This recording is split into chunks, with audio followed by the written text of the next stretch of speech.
வணக்கம் மக்களே. 4.5 வருஷத்துக்கு மேல திமுக அரசு ஆட்சி செஞ்சதுல சுமார் 4 லட்சம் கோடிக்கு மேல ஊழல் நடந்திருக்குது. எப்பப்பா திராவிட மாடல் ஆட்சி நடக்குதுன்னு சொல்லிட்டு ஊழல் ஆட்சி பண்ணிக்கிட்டு இருக்கீங்களா? மு.க. ஸ்டாலின் தலைமையிலான திராவிட மாடல் ஆட்சியில திமுக அமைச்சர்கள் செய்த ஊழல் பற்றிய ஆதாரங்களோடு ஆளுநரை சந்திச்சு நடவடிக்கை எடுக்க சொன்ன எதிர்க்கட்சி தலைவர் எடப்பாடி பழனிசாமி அவர்கள் 2021ஆம் ஆண்டிலிருந்து 2025ஆம் ஆண்டு வரைக்கும் திமுக அமைச்சர்கள் செய்த ஊழலை ஆதாரங்களோடு எதிர்க்கட்சி தலைவர் எடப்பாடி பழனிசாமி தமிழக ஆளுநரை சந்திச்சு திமுக அமைச்சர்கள் மீது நடவடிக்கை எடுக்குமாறு மனு கொடுத்திருக்கிறாரு. அதை பத்தி தான் இந்த வீடியோல பார்க்க போறோம். அரசியல் செய்திகளை உண்மையுடன் எடுத்துரைக்கும் இது வில்லேஜ் மேன் வாய்ஸ். நான் உங்கள் சத்யா. 2021ஆம் ஆண்டிலிருந்து 2025ஆம் ஆண்டு வரைக்கும் திமுக ஆட்சியில நடந்த ரூபாய் 4 லட்சம் கோடி ஊழல்கள் குறித்த பட்டியலை ஆதாரங்களுடன் ஆளுநர் RN ரவி கிட்ட கொடுத்துள்ளதா எதிர்க்கட்சி தலைவர் எடப்பாடி பழனிசாமி பத்திரிகையாளர்கிட்ட தெரிவிச்சிருக்கிறாரு. மேலும் தற்போதைய தமிழக அரசு கடன் சுமையில் இருப்பதாக கூறிய எடப்பாடி பழனிசாமி துறை வாரியாக ஒவ்வொரு துறையிலும் எவ்வளவு ஊழல் நடந்திருக்குது அப்படிங்கிற விவரங்களையும் கொடுத்துள்ளதாகவும் தெரிவிச்சிருக்கிறாரு. தமிழக சட்டசபை தேர்தலுக்கு இன்னும் 2 மாசமே இருக்கும் சூழல்ல அதிமுக தேர்தல் பணிகளை முடுக்கி விட்டுருக்கு. அதற்கேற்ப திமுக ஆட்சிக்கு எதிரான சம்பவங்களை மக்கள் கிட்ட நேரடியா கொண்டு செல்லவும் தயாராகிக்கிட்டு இருக்குது. ஆளுநர் RN ரவியுடன் எதிர்க்கட்சி தலைவர் எடப்பாடி பழனிசாமி சுமார் 1 மணி நேரத்துக்கு மேல சந்திச்சு பேசியிருக்கிறாரு. இந்த சந்திப்புக்கு பின் எதிர்க்கட்சி தலைவரும் அதிமுக பொதுச் செயலாளருமான எடப்பாடி பழனிசாமி செய்தியாளர்களை சந்திச்சு பேசினாரு. அப்படி பேசும்போது 2021ஆம் ஆண்டிலிருந்து திமுக ஆட்சியில நடந்த ஊழல் பட்டியலை ஆதாரங்களோடு ஆளுநர் RN ரவி கிட்ட கொடுத்திருக்கேன். இது தொடர்பாக விசாரணை கமிஷன் அமைச்சு விசாரணை மேற்கொள்ளணும் அப்படின்னு வலியுறுத்தி இருக்கேன். திமுக ஆட்சியில தமிழ்நாடு இதுவரைக்கும் 9 லட்சம் கோடிக்கு மேல கடன் வாங்கி இருக்குது. கடந்த 56 மாசங்கள்ல மட்டும் 4 லட்சம் கோடிக்கு மேல கடன் வாங்கி இருக்குது. இதுதான் திமுகவோட சாதனை. ஊழலை தவிர திமுக எந்த நன்மையும் இதுவரைக்கும் தமிழக மக்களுக்கு செய்யவே இல்லை. விஞ்ஞான முறையில ஊழல் செய்யக்கூடிய கட்சி திமுக. துறை வாரியாக நடந்த ஊழல்களை நாங்க RN ரவி கிட்ட கொடுத்திருக்கிறோம். நகராட்சி நிர்வாகத்துறையில ரூபாய் 64,000 கோடி, ஊரக வளர்ச்சி துறையில் ரூபாய் 60,000 கோடி, கனிம வளத்துறையில் ரூபாய் 60,000 கோடி, எரிசக்தி துறையில் ரூபாய் 55,000 கோடி, டாஸ்மாக்ல மட்டும் ரூபாய் 50,000 கோடிக்கு மேல ஊழல் செஞ்சிருக்காங்க தமிழக அமைச்சர்கள் அப்படின்னு எதிர்க்கட்சி தலைவர் ஆதாரங்களோடு ஆளுநர் ரவி கிட்ட புகார் செஞ்சிருக்கிறாரு. பத்திரப்பதிவு துறையில் ரூபாய் 20,000 கோடியும், நெடுஞ்சாலை துறையில் ரூபாய் 20 கோடியும், தொழில்துறையில் 8,000 கோடியும், பள்ளி கல்வி மற்றும் வேளாண்மை சுகாதாரத்துறையில் சுமார் 5,000 கோடியும், சமூக நலத்துறையில் ரூபாய் 4,000 கோடியும், இந்து சமய நலத்துறையில் ரூபாய் 1,000 கோடியும், விளையாட்டுத் துறையில் சுமார் 500 கோடியும், சுற்றுலாத்துறை மற்றும் பால்வளத்துறையில் சுமார் 250 கோடியும் திமுக அமைச்சர்கள் ஊழல் பண்ணியிருக்காங்க அப்படின்னு பரபரப்பான குற்றச்சாட்டு சுமத்தியிருக்காரு எதிர்க்கட்சி தலைவர் எடப்பாடி பழனிசாமி. மொத்தமாக ரூபாய் 4 லட்சம் கோடிக்கு மேல இந்த 4.5 வருஷத்துல திமுக ஆட்சியில அமைச்சர்கள் ஊழல் பட்டிருக்காங்க. உச்ச நீதிமன்ற ஓய்வு பெற்ற நீதிபதி தலைமையில விசாரணை கமிஷன் அமைச்சு விசாரணை நடக்க வேணும் அப்படின்னும், அதே போல மாணவர்களுக்கான லேப்டாப் திட்டத்தை முன்கூட்டியே செயல்படுத்தி இருக்கணும். அதிமுக ஆட்சியில 52 லட்சம் மாணவர்களுக்கு லேப்டாப் கொடுத்தோம். இந்த திட்டத்தை முடக்கி வச்சுட்டு இப்ப கடைசி நேரத்துல திமுக லேப்டாப் கொடுத்ததை நாங்க வரவேற்க இல்லைன்னு சொல்லல, இருந்தாலும் இதை முன்னுக்கூட்டியே கொடுத்திருக்கணும் அப்படின்னு எதிர்க்கட்சி தலைவர் எடப்பாடி பழனிசாமி தகவல் சொல்லியிருக்கிறாரு.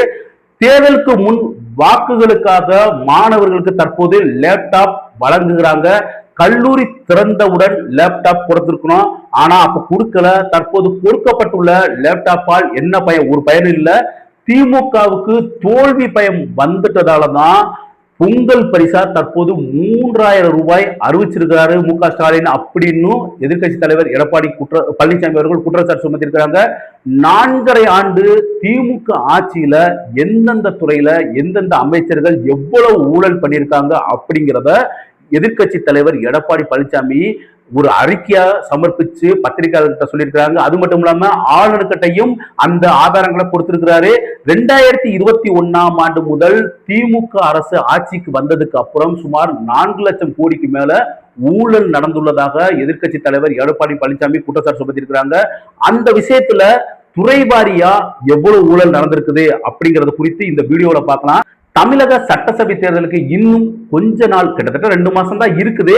இந்த நிலைமையில திமுக அரசு மீது எதிர்க்கட்சி தலைவர் எடப்பாடி பழனிசாமி ஊழல் புகார் அளிச்சிருக்கிறார். தமிழக ஆளுநர் ஆர்.என். ரவியுடன் எதிர்க்கட்சி தலைவர் எடப்பாடி பழனிசாமி சந்திச்சு ஒரு ஆதாரத்தை கொடுத்து திமுக அமைச்சர்கள் இவ்வளவு ஊழல் பண்ணியிருக்காங்க, அவங்க மேல நடவடிக்கை எடுங்கன்னு ஒரு கோரிக்கை மணி கொடுத்தாரு. இந்த சந்திப்பின் போது எதிர்க்கட்சி தலைவர் எடப்பாடி பழனிசாமி கூட S P. Velumani, CV. Shanmugam, KP. Munusamy, Jayakumar உள்ளிட்ட அதிமுக நிர்வாகிகள் கூட இருந்தாங்க. ஆளுநர் ஆர்.என். ரவி கூட சந்திப்புக்கு பின்னர் எடப்பாடி பழனிசாமி அவர்கள் பத்திரிகையாளர்களை சந்திச்சு திமுக ஆட்சியில நடந்த ஊழல் பட்டியலை வெளியிட்டாரு. அப்போது திமுக ஆட்சியில நடந்த ஊழல் தொடர்பான விசாரணை நடத்த உச்ச நீதிமன்ற ஓய்வு பெற்ற நீதிபதி தலைமையில விசாரணை கமிஷன் அமைக்க வேணும் அப்படின்னு கோரிக்கை வச்சிருக்கேன். தமிழக ஆளுநர் அதை கனிவுடன் பரிசீலிப்பதாக சொல்லியிருக்கிறாரு அப்படின்னு பத்திரிகையாளர்கிட்ட தெரிவிச்சாரு.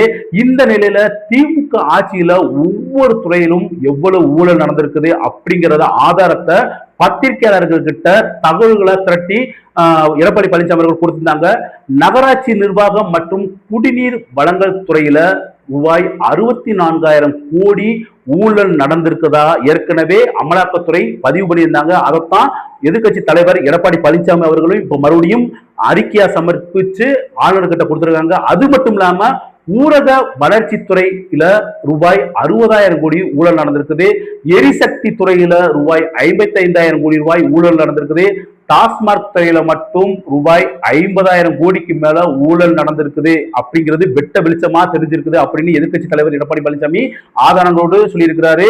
நெடுஞ்சாலைத்துறை, பத்திரவு பணித்துறை இதுல எல்லாம் மட்டும் 40,000 கோடி ரூபாய்க்கு மேல ஊழல் நடந்திருக்குது. நீர்வள ஆதாரத்துறையில 17,000 கோடி ரூபாய் ஊழல் நடந்திருக்குது.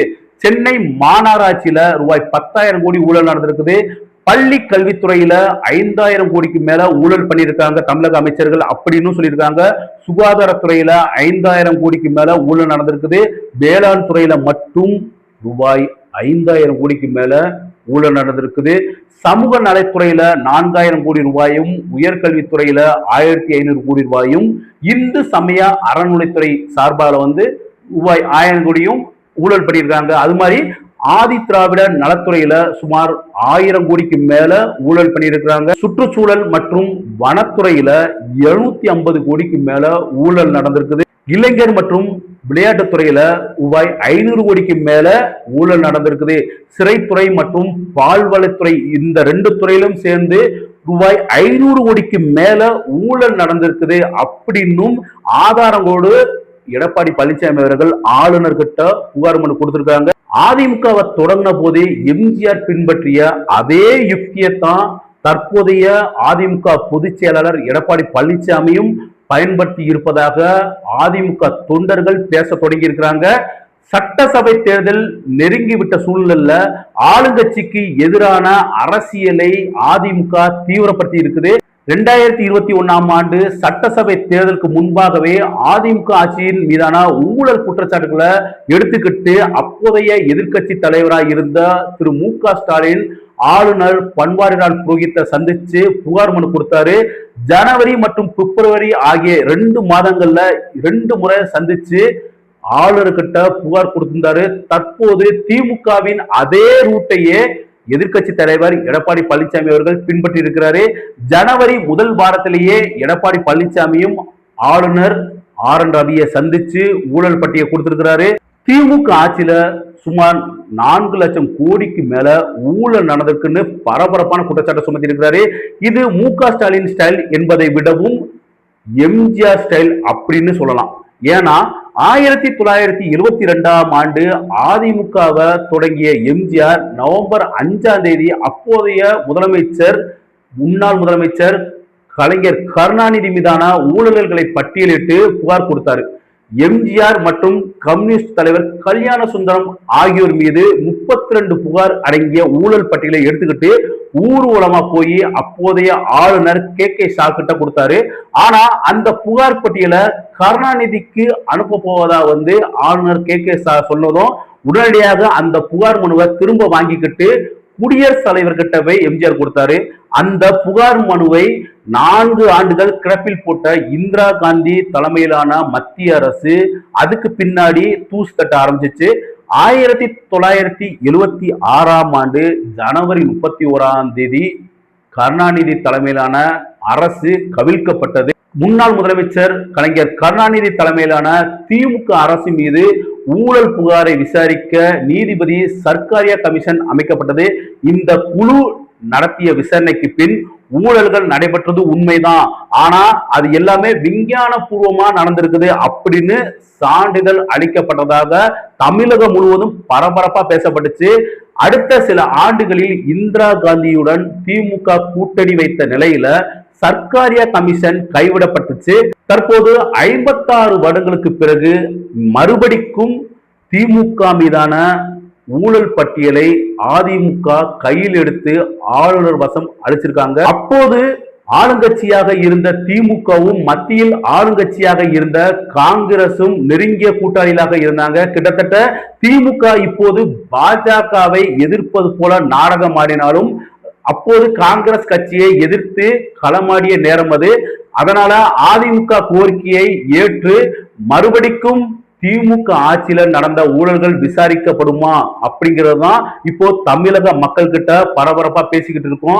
2021ஆம் ஆண்டு திமுக அரசு பதவியேற்ற நாளிலிருந்து தற்போது வரைக்கும் பல அமைச்சர்கள் மீது ஊழல் குற்றச்சாட்டுகள் தொடர்ந்து முன் வச்சுக்கிட்டே இருக்கிறாங்க. பல்வேறு அமைச்சர்கள் அமலாக்கத்துறை சோதனையின் போது பிடிபட்டு பல்வேறு ஆவணங்களை எடுத்து சென்றதாகவும் தகவல் வெளியானது. தற்போது எதிர்க்கட்சி தலைவரும் அதிமுக பொதுச் செயலாளருமான எடப்பாடி பழனிசாமி அவர்கள் திமுக ஆட்சியில திமுக அமைச்சர்கள் 4 லட்சம் கோடிக்கு மேல ஊழல் பண்ணியிருக்காங்க அப்படின்னு ஆதாரங்களோட தமிழக ஆளுநர் RN ரவி கிட்ட பரபரப்பான புகார் கொடுத்திருக்கிறாரு. இந்த சூழ்நிலையில இன்னும் 2 மாதங்கள் கழித்து திமுக தேர்தல் அறிக்கை சமர்ப்பிச்சு அதுக்கப்புறம் தேர்தலை சந்திக்கும் போது தமிழக மக்கள் இந்த ஊழல் குற்றச்சாட்டுகளை முன்வைத்து வாக்களிப்பார்கள் அப்படின்னு தமிழகம் முழுவதும் பரபரப்பா பேசிக்கிட்டு இருக்காங்க. திமுக தொடர்ந்து ஊழல் குற்றச்சாட்டுகளில் ஈடுபடுவதும் கடைசியில் மக்களை ஏமாற்றும் போலியான கவர்ச்சிகரமான திட்டங்களை மக்கள்கிட்டே சொல்லி அதை ஓட்டு வாங்கி ஆட்சி கட்டிலில் அமருவதும் தொடர்ந்து வாடிக்கையாகி வருது. 2026ஆம் ஆண்டு நடக்க போற தேர்தலில் திமுக அரசை மக்கள் வீட்டுக்கு அனுப்புவார்கள் என்று எதிர்க்கட்சி தலைவர் எடப்பாடி பழனிசாமி அவர்களும் பாஜகவும் நம்புகிறது. மக்களும் அதைத்தான் எதிர்பார்க்கிறார்கள். அதுவரை உங்களிடமிருந்து விடைபெறுவது உங்கள் சத்யா. நன்றி, வணக்கம்.